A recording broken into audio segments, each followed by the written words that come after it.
Hi, Eric Mercia here with another episode of Tech Tip Tuesday. This week we're going to be talking about a little something called multi-factor authentication, or you may have heard to being referred to as dual-factor authentication. Chances are most of you are already familiar with this, whether you know it or not. If you do any kind of online banking or anything like that, you've probably seen this, and it's the whole idea of when a user logs into a system, whether it's a computer or email or anything for that matter, that the user presents both password as well as some other form of authentication or identification. That being where the name dual factor or multi-factor authentication comes from. In this example, I'm going to show you how Office 365 works. Most of our clients use that. Most businesses I come across are using that today or some form of that system. And so I'm just going to try to access the portal here, and you will see that once I give it my password, while it takes my password, it's also going to go out and send an approval request to, in my case, devices that I have set up to be able to authenticate. You can't see this, but I just got the approval request on my watch, and I'm now telling it to go ahead and approve that login, and then it'll go ahead and let me into the portal. Now, why is that important? Well, it's very important from a security perspective in that that is the most secure way to operate this account, because even if I get one of those emails that's going around the internet and I type my password in, and now a bad guy has my password, well, he still can't access my account because he still doesn't have the app that's on my phone that generates that key, which is unique to me, or and it randomly generates it every, I believe, 20 or 30 seconds.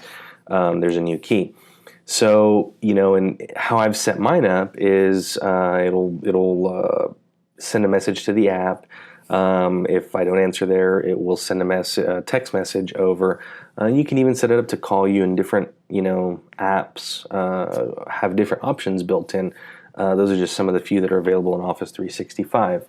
So from a security standpoint, like I was saying, this is the most secure way to operate anything that you log into, is to have that dual factor authentication set up. When it comes to things like Office 365 and Gmail, I highly recommend anyone that has an administrative level account has this at a minimum enabled for themselves, if not enabled for their other staff or all their staff, for that matter.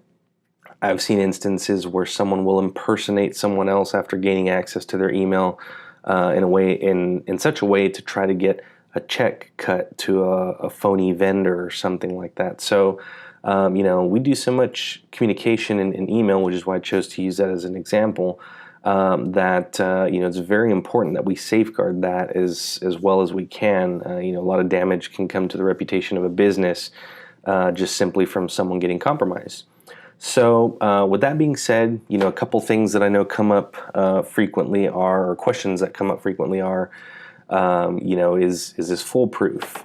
And the answer to that is no. Unfortunately, there is no foolproof form of security out there, but this is pretty good. I mean, if you have two companies with all things being equal and one has this implemented across the board and the other does not, chances are the one that does not is going to become compromised long before the one that took the time to implement these things. The other question I get is, how does this change the user experience? Well, depending on what you're doing, if we're talking about Office 365, it can make things a little more cumbersome for users to log into, but it's a trade-off. You're trading off convenience for security, and at the end of the day, that's a business decision that every company has to make and weigh the pros and cons of that. But that is your tech tip for this week. So I look forward to talking to you again next week.